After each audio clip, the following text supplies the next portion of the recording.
భూమి మీద పడగానే ఒక మనిషి చేసే మొట్టమొదటి పని ఏంటంటే ఊపిరి పీల్చుకోవడం కదా? అవును. చాలా సహజంగా జరిగిపోతుంది. రైట్. మనకందరికీ ఇది ఎలాంటి ప్రయత్నం లేకుండా జరిగిపోయే ప్రక్రియ. కానీ ఒక్కసారి ఆలోచిస్తే గర్భంలో నీటి మధ్య ఉన్న శిశువు బయటకు రాగానే తన ఊపిరితిత్తులను మొదటిసారి గాలితో నింపాలి. అది నిజంగా ఒక పెద్ద సవాలని చెప్పాలి. ఖచ్చితంగా.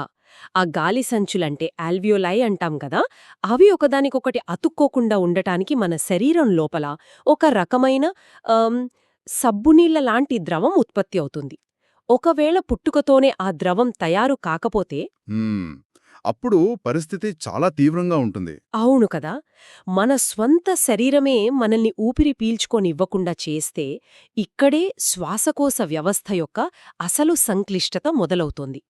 ఈ లోతైన విశ్లేషణకు స్వాగతం.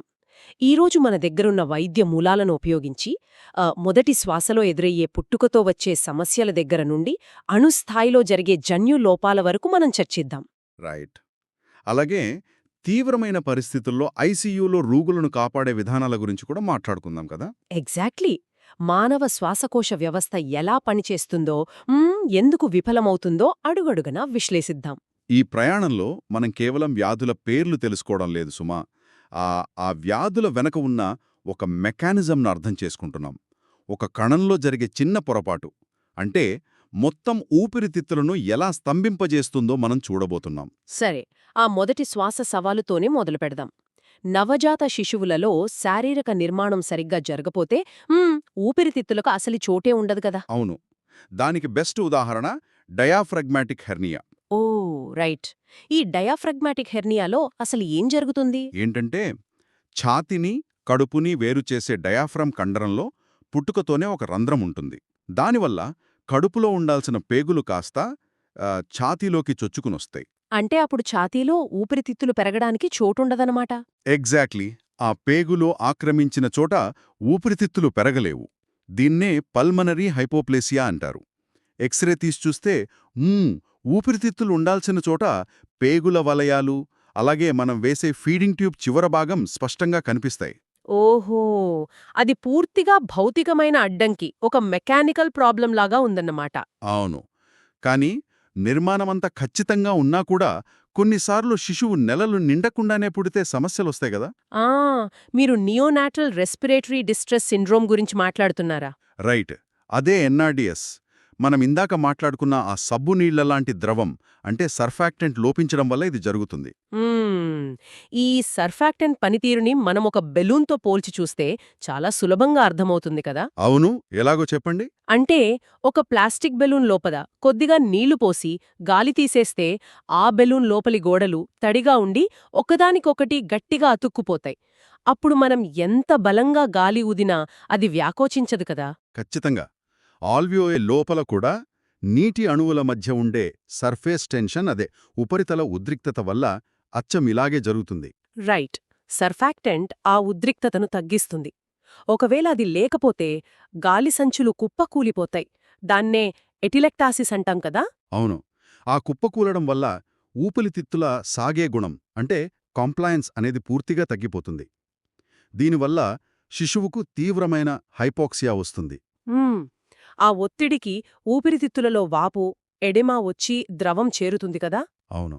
అందుకే వీరి ఎక్స్రేలో చూస్తే గాలికి బదులుగా ద్రవం ఉన్నట్లుగా ground glass opacities with air బ్రాంకోగ్రామ్స్ అనే మబ్బులలాంటి నిర్మాణాలు కనిపిస్తాయి. ఓకే. మరి ఈ సర్ఫాక్టెంట్ను ఉత్పత్తి చేసేది టైప్ 2 న్యూమోసైట్స్ అని మన మూలాలు చెబుతున్నాయి. ఈ కణాల లోపల ఉండే ఆ లామెలార్ బాడీస్ దీన్ని నిల్వ చేస్తాయట కదా. అవును, అవే నిల్వ చేస్తాయి. అంటే డెలివరీకి ముందే ఈ కణాలు పనిచేయడం ప్రారంభించాయా లేదా అని తెలుసుకునే అవకాశం మనకుందా? ఖచ్చితంగా ఉంది. శిశువు చుట్టూ ఉండే ఆమ్నియోటిక్ ద్రవం ద్వారా దీన్ని పసిగట్టవచ్చు. ఓ, ఎలా? ఊపిరితిత్తులు పరిపక్వత చెందుతున్న కొద్దీ ఆ ద్రవంలో ఫాస్ఫాటైటైల్ కోలిన్, దీన్నే లెసిథిన్ అంటారు, దాని స్థాయి మరియు ఫాస్ఫాటైడైల్ గ్లిసరాల్ స్థాయిలు పెరుగుతాయి. ఓకే. అదే సమయంలో స్పింగోమైలిన్ స్థాయి తగ్గుతుంది. ఈ లెసిథిన్ స్పింగోమైలిన్ నిష్పత్తిని అంటే ఎల్ఎస్ రేషియోని బట్టి శిశువు ఊపిరితిత్తులు సిద్ధంగా ఉన్నాయో లేదో వైద్యులు గుర్తిస్తారు. వావ్, అత్యవసర పరిస్థితుల్లో అంటే శిశువు నలలు నిండకముందే పుట్టే అవకాశం ఉందని తెలిస్తే డాక్టర్లు తల్లికి వెంటనే బెటామెథాసోన్ లేదా డెక్సామెథాసోన్ అనే స్టెరాయిడ్ ఇంజెక్షన్లిస్తారు కదా. అవును, దీని వెనుక ఉన్న కారణం కూడా ఇదే. అంటే తల్లి శరీరంలోకి వెళ్లిన ఈ మందు శిశువులో కార్టిసాల్ హార్మోన్ను ప్రేరేపించి ఊపిరితిత్తుల పరిపక్వతను అమాంతం వేగవంతం చేస్తుందన్నమాట. ప్రాణాలను కాపాడే అద్భుతమైన జీవక్రియ ఇది. రైట్. జీవక్రియల గురించి మాట్లాడుకుంటున్నాం కాబట్టి ఇప్పుడు కొంచెం లోతుగా వెళ్ళి జన్యువుల ప్రపంచంలోకి అడుగుపెడదాం. ఓకే, సిస్టిక్ ఫైబ్రోసిస్ గురించి మాట్లాడుకుందామా? అవును, సిస్టిక్ ఫైబ్రోసిస్ అనేది ఒక ఆటోసోమల్ రిసెసివ్ వ్యాధి. ఇది తల్లిదండ్రుల ఇద్దరి నుండి వచ్చే జన్యులోపం. ఇందులో జరిగేదేమిటంటే CFTR అనే జన్యువులో మ్యూటేషన్ వస్తుంది.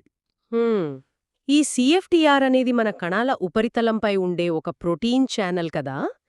ఇది క్లోరైడ్ అయాన్లను బయటకు పంపుతుంది. ఎగ్జాక్ట్లీ. ఇక్కడే జీవశాస్త్రం ఎంత కఠినంగా ఉంటుందో అర్థమవుతుంది.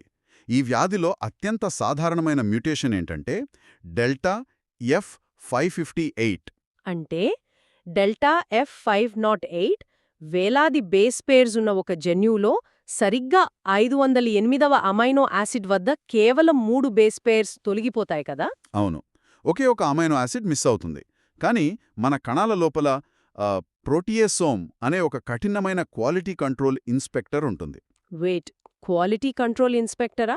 అవును, ఈ ప్రోటియోసోమ్ అనేది కణాలలోని చెత్తను తొలగించే ఒక వ్యవస్థ. ఈ ఒక్క అమైనో యాసిడ్ లేకపోవడం వల్ల ఆ CFTR ప్రోటీన్ కొద్దిగా తప్పుగా మడతపడుతుంది, అంటే మిస్ఫోల్డింగ్ జరుగుతుంది. ఓహో, అప్పుడు గ్లైకోసైలేషన్ సరిగ్గా జరగదు కదా. రైట్.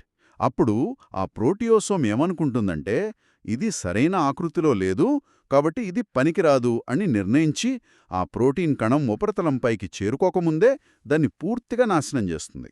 మై గాడ్, ఒకవేళ అది ఉపరితలంపైకి చేరితే బహుశా కొంతమేర పనిచేసేదేమో. అవును, పనిచేసేదేమో, కానీ ప్రోటియోసోమ్ దాన్ని అక్కడిదాకా వెళ్లనివ్వదు. దీనివల్ల కణాల ఉపరితలంపై ఆ క్లోరైడ్ ఛానల్ అస్సలుండదు.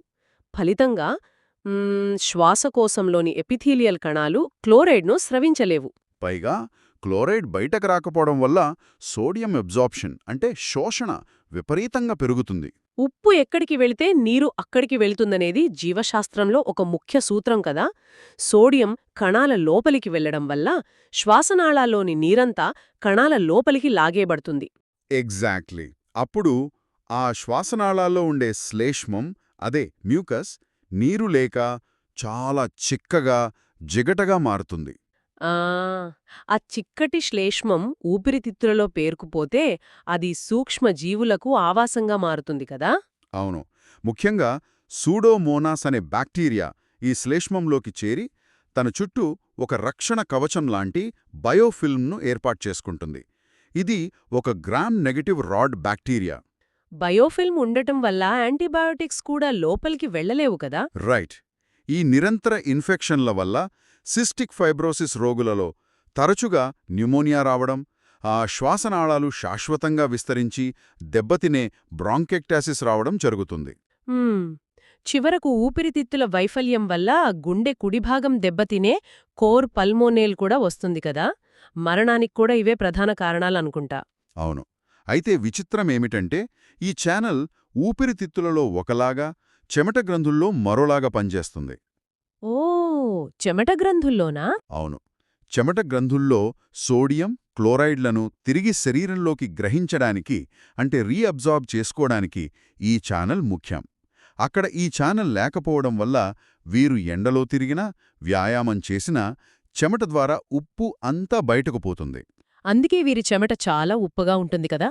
దీనివల్ల శరీరంలో సోడియం తగ్గి హైపోనాట్రేమియా, క్లోరైడ్ తగ్గి హైపోక్లోరేమియా వస్తాయి. ఖచ్చితంగా. అందుకే వీరికి అదనంగా ఉప్పు ఇవ్వాల్సి ఉంటుంది. ఈ వ్యాధిని నిర్ధారించే విధానం కూడా ఈ ఉప్పు శోషణ ఆధారంగానే ఉంటుంది. నాసికా శ్లేష్మానికి అంటే నాసల్ మ్యూకోసాకి సెలైన్ రాసి ఒక పరీక్ష చేస్తారు కదా. రైట్. అక్కడ పెరిగిన సోడియం శోషణ వల్ల నాసికా ట్రాన్సెపిథీలియల్ పొటెన్షియల్ డిఫరెన్స్ మరింత నెగిటివ్గా, అంటే 0 కంటే చాలా తక్కువకు మారుతుంది. ఇది వ్యాధి నిర్ధారణకు ఒక స్పష్టమైన సంకేతం. ఈ జన్యులోపం కేవలం ఊపిరితిత్తుల్నే కాదు, జీర్ణ వ్యవస్థను కూడా నాశనం చేస్తుందని విన్నాను. అవును. ఈ చిక్కటి స్రావాల వల్ల పుట్టిన వెంటనే శిశువులలో మొదటి మలం అంటే మెకోనియం చిన్న ప్రేగు చివరన అడ్డుపడిపోతోంది. దీన్నే మెకోనియం ఇలియస్ అంటారు. అలాగే ప్యాంక్రియాస్ నాళాలు కూడా పూడిపోతాయి కదా? ఎగ్జాక్ట్లీ. ప్యాంక్రియాస్ నాళాలు మూసుకుపోవడం వల్ల ఆహారాన్ని జీర్ణం చేసే ఎంజైమ్లు ప్రేగుల్లోకి రావు. అప్పుడు కొవ్వు పదార్థాలు జీర్ణం కాక ఫ్యాట్ మాలబ్జార్ప్షన్ వస్తుంది. దీని పరిణామం ఏమిటంటే కొవ్వుతో పాటు శరీరంలోకి వెళ్లే విటమిన్లు ఏ, డి, ఇ మరియు కే లోపిస్తాయి. అవును, ముఖ్యంగా విటమిన్ ఏ అనేది మన శరీరంలోని ఎపిథీలియల్ కణాల ఆరోగ్యానికి చాలా అవసరం. ఇక్కడే ఒక విషవలయం మొదలవుతుంది. అంటే విషయస్ సైకిల్ అంటారా?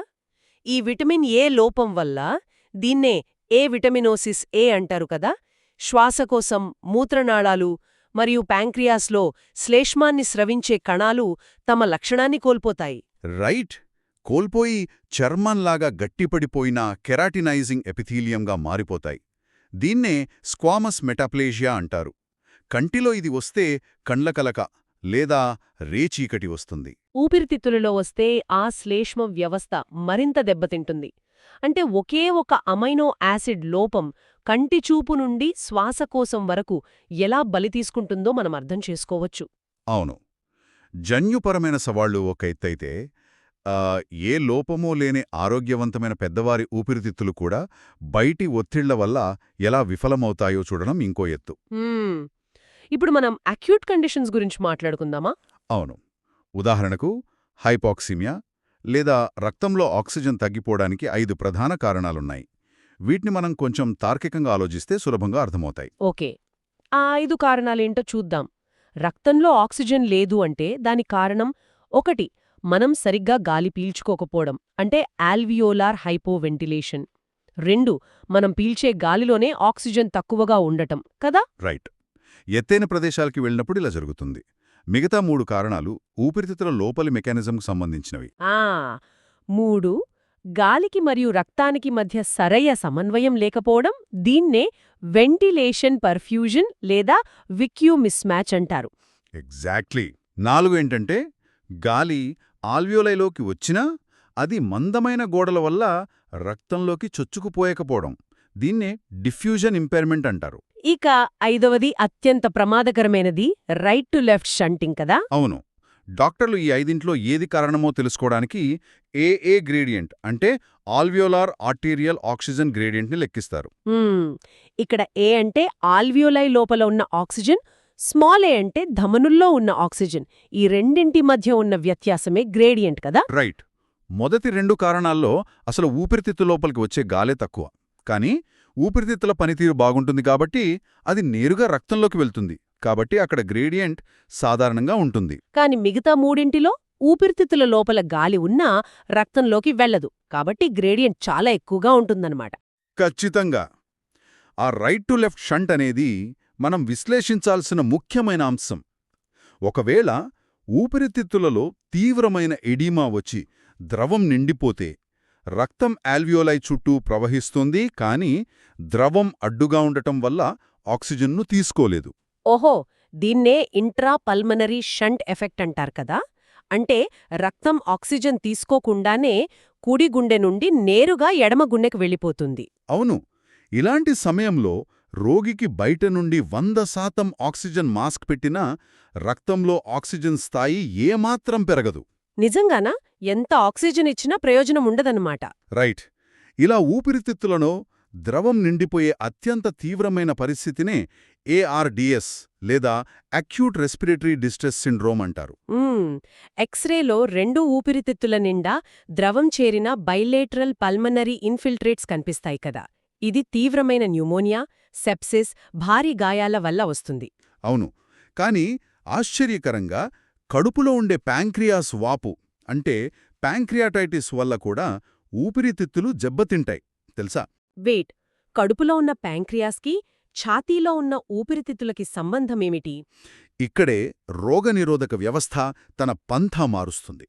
ప్యాంక్రియాటైటిస్ వచ్చినప్పుడు భారీ స్థాయిలో ఇన్ఫ్లమేటరీ సైటోకైన్లు రక్తంలోకి విడుదలవుతాయి. ఇవి ఒక అలారంలాగా పనిచేసి రక్త ప్రసరణ ద్వారా ఊపిరితిత్తులకు చేరుకుంటాయి. అక్కడున్న న్యూట్రోఫిల్స్ను అంటే తెల్ల రక్త కణాలను అనవసరంగా ఉత్తేజపరుస్తాయన్నమాట. రైట్. వ్యాధులతో పోరాడాల్సిన ఆ న్యూట్రోఫిల్స్ ఆ ఉత్తేజం తట్టుకోలేక ప్రోటియేసెస్, రియాక్టివ్ ఆక్సిజన్ స్పీసీస్ అంటే ఆర్ఆర్ఓఎస్ లాంటి రసాయనాలను విడుదల చేస్తాయి. మ్మ్.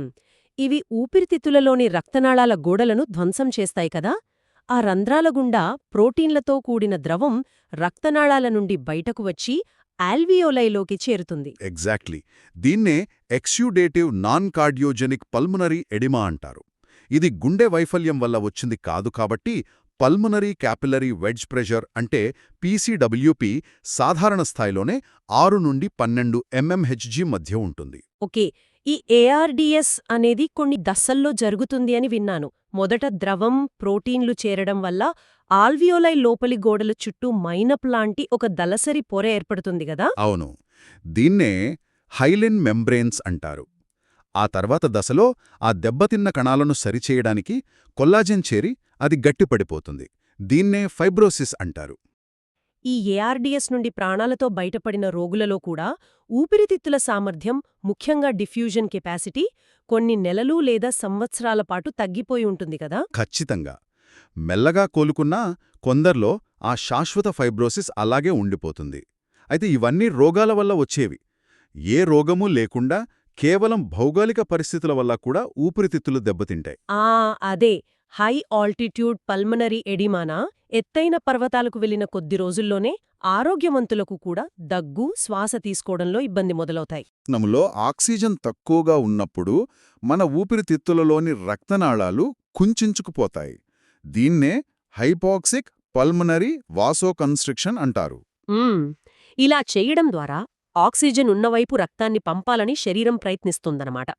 దీన్ని మనం ఒక వాటర్ పైపుల నెట్వర్క్ లాగా ఊహించుకుంటే చాలా స్పష్టంగా అర్థమవుతుంది కదా. అవును, ఎలా చెప్పండి? పర్వతాలపై ఆక్సిజన్ లేకపోవడం వల్ల చాలా రక్తనాళాలు కుంచుకుపోతాయి. అప్పుడు పల్మినరీ ఆర్టీరియల్ హైపర్టెన్షన్ వస్తుంది. కానీ ఈ కుంచుకుపోవడం అన్ని చోట్లా సమానంగా జరగదు. ఎక్కడైతే పైపు తెరిచి ఉందో అక్కడికి రక్తం విపరీతమైన ఒత్తిడితో ముంచెత్తుతుంది. ఎగ్జాక్ట్లీ. ఆ ఒత్తిడికి తట్టుకోలేక ఆల్వియోలార్ క్యాపిలరీ మెంబ్రెయిన్ దెబ్బతిని ద్రవం ఆల్వియోలైలోకి లీక్ అవుతుంది. ఇది అక్కడక్కడ ప్యాచెస్ లాగా వస్తుంది కాబట్టి దీన్నే ప్యాచీ బైలాటరల్ పల్మనరీ ఎడమా అంటారు. మనం ఇప్పటివరకు ఊపిరితిత్తుల లోపల అంటే ఆల్వియోలైలో ద్రవం చేరడం గురించి విశ్లేషించాం. మరి ఆ ద్రవం ఊపిరితిత్తుల వెలుపల చేరితే? దాన్నే ప్లూరల్ ఎఫ్యూజన్ అంటారు. ఊపిరితిత్తులను అంటిపెట్టుకుని ఉండే పొర విసరల్ ప్లూరా, ఛాతీగోడ లోపలి వైపు ఉండే పొర పెరైటల్ ప్లూరా. ఈ 2 పొరల మధ్య ద్రవం చేరితే అది ఊపిరితిత్తులను బయట నుండి నొక్కిపడేస్తుంది. అంటే ఈ ద్రవం ఒక సౌండ్ ప్రూఫ్ ఇన్సులేటర్ లాగా పనిచేస్తుందన్నమాట. అందుకే డాక్టర్లు స్టెథోస్కోప్ పెట్టి విన్నప్పుడు ఊపిరితిత్తుల లోపలి గాలి శబ్దాలు అంటే బ్రెత్ సౌండ్స్ బయటకు వినిపించవు గదా. అవును, ఛాతీపై చేతులు ఉంచి రోగిని మాట్లాడమన్నప్పుడు వచ్చే వైబ్రేషన్స్ అంటే టాక్టైల్ ఫ్రెమిటస్ కూడా తగ్గిపోతుంది. ఛాతీపై వేలుతో తట్టి చూసినప్పుడు పర్కషన్ అంటాం కదా, డోలులాగా రావాల్సిన శబ్దం పోయి ఒక బండరాయిని తట్టినట్లుగా డల్నెస్ వస్తుంది. ఆ చేరిన ద్రవంలో కూడా 2 రకాలున్నాయి కదా, ట్రాన్స్యుడేటివ్ మరియు exudative. Right. Heart failure, cirrhosis, nephrotic syndrome లాంటి వ్యాధుల్లో రక్తనాళాల్లో హైడ్రోస్టాటిక్ ప్రెషర్ పెరిగిపోవడం వల్లనో లేదా రక్తంలో ప్రోటీన్లు తగ్గిపోయి యాంకాటిక్ ప్రెషర్ మారడం వల్లనో ద్రవం బయటకు లీకవుతుంది. ఇది ట్రాన్స్యుడేటివ్ ఎఫ్యూజన్ అంటాం కదా. ఇందులో ప్రోటీన్లు, ఎంజైమ్లు తక్కువగా ఉంటాయి. ఖచ్చితంగా. అదే ఒక బ్యాక్టీరియా ఇన్ఫెక్షన్ గాని క్యాన్సర్ గాని వచ్చిందనుకోండి, అప్పుడు వచ్చే వాపు వల్ల రక్తనాళాల పొర దెబ్బతిని ద్రవంతో పాటు ప్రోటీన్లు, లాక్టేట్ డీహైడ్రోజనేస్ అంటే ఎల్డీహెచ్ లాంటి ఎంజైమ్లు పెద్ద ఎత్తున బయటకొస్తాయి. ఓహో, దీన్ని ఎక్స్యుడేటివ్ అంటారు.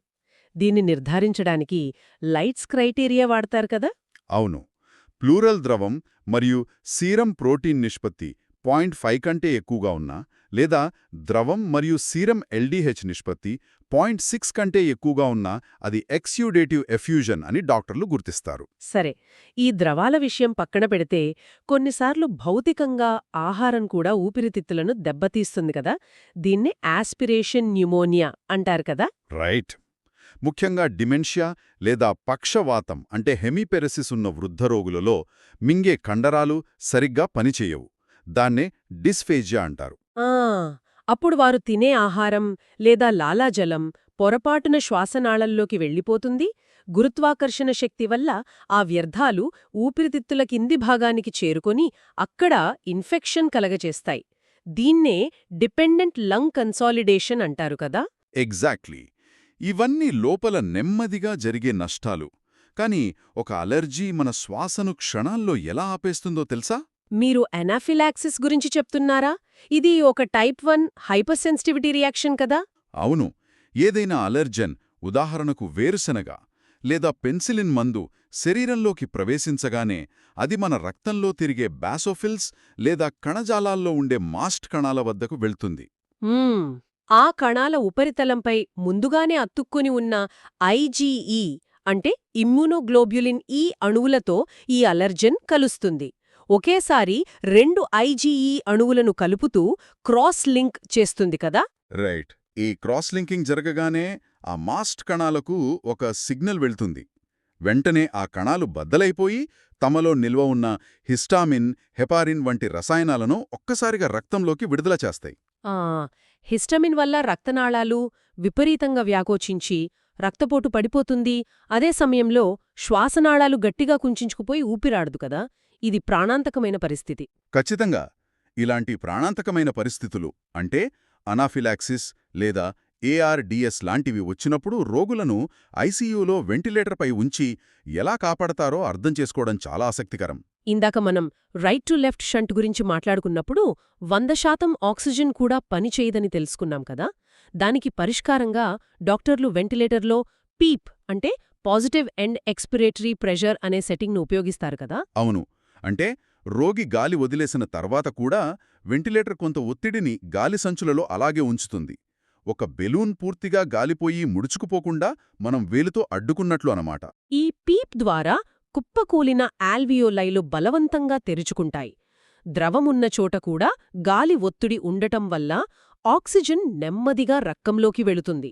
దీనివల్ల ఇంట్రాపల్మనరీ షంటింగ్ తగ్గుతుంది కదా. ఎగ్జాక్ట్లీ.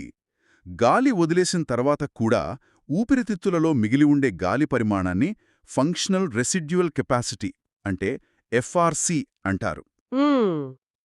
పీప్ ద్వారా ఈ ఎఫ్ఆర్సి పెరగటం వల్ల రక్త ప్రసరణకు గాలికి మధ్య సమన్వయం కుదిరి వీక్యూ మిస్ మ్యాచ్ తగ్గి శరీరంలో ఆక్సిజన్ నిల్వలు గణనీయంగా పెరుగుతాయి కదా. అవును. ఇక్కడే అత్యంత అద్భుతమైన విషయం ఒకటుంది. లక్షల డాలర్ల వెంటిలేటర్లు, ఎన్నో అత్యాధునిక మందులున్న ఐసీయూ గదిలో ఏంటంటే కేవలం భూమి ఆకర్షణ శక్తిని ఉపయోగించి రోగి ప్రాణాలు కాపాడతారో తెలుసా? ఓహో, ప్రోన్ పొజిషనింగ్ గురించే కదా మీరు చెప్తోంది. అంటే రోగిని వెలకిల్లా కాకుండా బోర్లా పడుకోబెట్టడం. ఇది ఎలా పనిచేస్తుందంటే మన ఊపిరితిత్తులలో ఎక్కువ ఆల్వియోలై మన వీపువైపు అంటే వెనుక భాగంలో ఉంటాయి కదా. రైట్. రోగి వెలకలాపలుకున్నప్పుడు గుండె మరియు ఇతర అవయవాల బరువు ఆ వెనుక ఆల్వియోలైపై పడి అవి నొక్కుకుపోతాయి. రోగిని ఎప్పుడైతే బోర్లా పడుకోబెడతారో ఆ వెనుక భాగంలో ఉన్న ఆల్వియోలైపై ఒత్తిడి పూర్తిగా తొలగిపోతుంది కదా. అవును. అప్పుడు వెంటిలేటర్ పంపే గాలి ఊపిరితిత్తుల అంతటా, ముఖ్యంగా ఆ వెనుక భాగంలోకి స్వేచ్ఛగా సమానంగా పంపిణీ అవుతుంది. గురుత్వాకర్షణ వల్ల రక్తం కూడా ఆ భాగానికే ఎక్కువగా వెళుతుంది. కాబట్టి గాలి మరియు రక్తం ఒకే చోట కలుసుకుంటాయన్నమాట. అంటే ఇంప్రూవ్డ్ విక్యూ మ్యాచింగ్. దీనివల్ల ఆర్టీరియల్ ఆక్సిజనేషన్ వెంటనే మెరుగుపడుతుంది. ఖచ్చితంగా. సరే, ఊపిరితిత్తుల దాకా గాలి తీసుకురావడం ఒక ఎత్తైతే దాన్ని కణాల దాకా తీసుకెళ్లడం ఇంకో ఎత్తు. అవును. ఆక్సిజన్ను మోసుకెళ్లే రక్తంలో లేదా ఆక్సిజన్ను వాడుకునే కణాలలో లోపముంటే ఏమవుతుందో ఇప్పుడు విశ్లేషిద్దాం.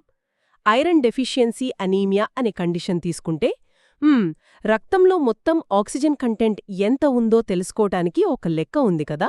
రైట్. అది హీమోగ్లోబిన్ ఏకాగ్రత మరియు ఆక్సిజన్ శాచ్యురేషన్ అంటే SaO2 పై ఆధారపడి ఉంటుంది. ఊపిరితిత్తులు బాగానే పనిచేస్తున్నాయి కాబట్టి రక్తంలోకి ఆక్సిజన్ వస్తుంది. ఆ వచ్చిన ఆక్సిజన్ ఉన్న హీమోగ్లోబిన్కి అతుక్కుంటుంది కాబట్టి శాచ్యురేషన్ కూడా సాధారణంగానే ఉంటుంది. కానీ ఇక్కడ అసలు సమస్య ఏమిటంటే ఆ మోసుకెళ్లే వాహనాలు అంటే హీమోగ్లోబిన్ అణువుల సంఖ్యే తక్కువగా ఉంటుంది. దాంతో శరీరానికి అవసరమైన మొత్తం ఆక్సిజన్ సరఫరా పడిపోతుంది. ఇక కణాలకు తగినంత ఆక్సిజన్ అందకపోతే ఏం జరుగుతుందో చూద్దాం. ముఖ్యంగా సెప్టిక్ షాక్ లాంటి తీవ్రమైన ఇన్ఫెక్షన్ పరిస్థితులలో రక్తపోటు పడిపోయి కణాలకు ఆక్సిజన్ అందదు కదా, దీన్నే టిష్యూ హైపాక్సియా అంటారు. అవును. ఆక్సిజన్ లేనప్పుడు కణాలలోని మైటోకాండ్రియాలో జరిగే శక్తి ఉత్పత్తి ప్రక్రియ ఆక్సిడేటివ్ ఫాస్ఫోరైలేషన్ అనేది ఆగిపోతుంది. అప్పుడు కణాలు తమ మనుగడ కోసం ఆక్సిజన్ లేకపోయినా శక్తినిచ్చే గ్లైకోలిసిస్ అనే బైపాస్ రూట్ను ఎంచుకుంటాయి కదా, ఆ ప్రక్రియ చివర్లో పైరువేట్ అనే పదార్థం ఏర్పడుతుంది. రైట్. ఆక్సిజన్ లేకపోవటం వల్ల ఆ పైరువేట్ కాస్త లాక్టేట్గా మారిపోతుంది. దీనివల్ల రక్తంలో లాక్టిక్ యాసిడ్ విపరీతంగా పెరిగిపోయి లాక్టిక్ అసిడోసిస్ వస్తుంది. మామూలుగా అయితే మన కాలేయం ఈ లాక్టిక్ యాసిడ్ను క్లియర్ చేయాలి, కానీ సెప్టిక్ షాక్ వల్ల కాలేయానికి కూడా రక్త ప్రసరణ తగ్గిపోతుంది కదా, అంటే హెపాటిక్ హైపోపర్ఫ్యూషన్ వస్తుంది. ఎగ్జాక్ట్లీ. కాబట్టి అది లాక్టేట్ను తొలగించలేదు, శరీరం మొత్తం ఆమ్లంగా మారిపోతుంది. ఇక చివరిగా ఐసీయూలో ఎదురయ్యే మరో సంక్లిష్టమైన పరిస్థితి శ్వాస ఆగిపోతున్న రోగికి వెంటనే గొంతులో ట్యూబ్ వేయడం, అంటే ర్యాపిడ్ సీక్వెన్స్ ఇంట్యూబేషన్. అవును. రోగి కదలకుండా ఉండటానికి డాక్టర్లు సక్సినిల్ కోలిన్ అనే ఫాస్ట్ యాక్టింగ్ డీపోలరైజింగ్ న్యూరోమస్క్యులర్ బ్లాకర్ వాడతారు. ఈ మందు కండరాల రిసెప్టర్లకు అతుక్కని మొదట కండరాలను ఒక్కసారి సంకోచింపజేసి వెంటనే పక్షవాతానికి గురిచేస్తుంది. దీన్ని నిర్ధారించడానికి డాక్టర్లు నరాలకు 4 చిన్న కరెంట్ షాకులు ఇచ్చి కండరాల కదలికను గమనిస్తారు కదా, దీన్నే ట్రైన్ ఆఫ్ 4 స్టిమ్యులేషన్ అంటారు. రైట్. సక్సినైల్ కోలిన్ ఇచ్చినప్పుడు ఆ 4 ట్విచ్లు సమానంగా తగ్గిపోతాయి. దీన్నే ఫేజ్ 1 బ్లాక్ అంటారు.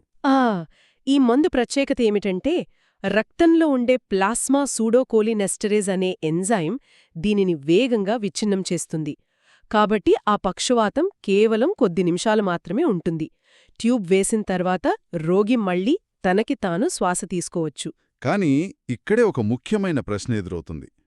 ఒకవేళ ఆ రోగికి పుట్టుకతోనే ఒక జన్యుపరమైన లోపం, అంటే ఆటోసోమల్ రిసెసివ్ డిజార్డర్ వల్ల ఆ సూడోకోలినెస్టరేజ్ ఎంజైమ్ శరీరంలో లేకపోతే? My God! అప్పుడు ఆ మందును విచ్ఛిన్నం చేసే వారే ఉండరు కదా. కేవలం 5 నిమిషాలు ఉండాల్సిన కండరాల పక్షవాతం గంటల కొద్దీ ఉండిపోయి రోగి సొంతంగా గాలి పీల్చుకోలేడు. అవును. అంతకంటే ప్రమాదకరమైన ఇంకో విషయం కూడా ఉంది.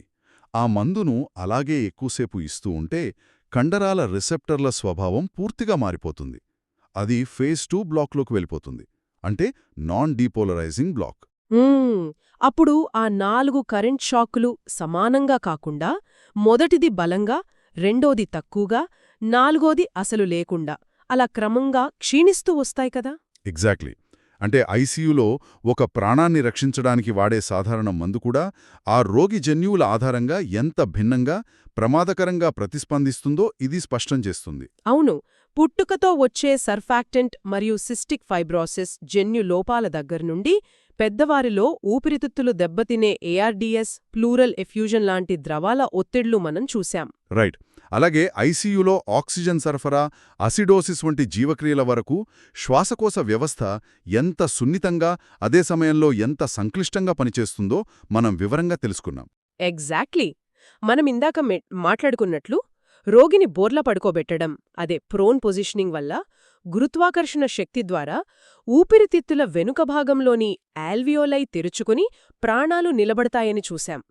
అయితే భవిష్యత్తులో ఆ రోగిని వందల కొద్ది ట్యూబ్స్తో భౌతికంగా కదల్చాల్సిన అవసరం లేకుండానే కేవలం నానోటెక్నాలజీ లేదా ఏదైనా అధునాతన మందు ద్వారా సెల్యులార్ స్థాయిలోనే ఆ ప్రోన్ ఎఫెక్ట్ను సృష్టించగలిగితే ఎలా ఉంటుంది? కణాలపైన గురుత్వాకర్షణ ప్రభావాన్ని మందుల ద్వారా తారుమారు చేయగలిగితే వెంటిలేటర్ల చరిత్రే మారిపోతుంది. ఆలోచించండి.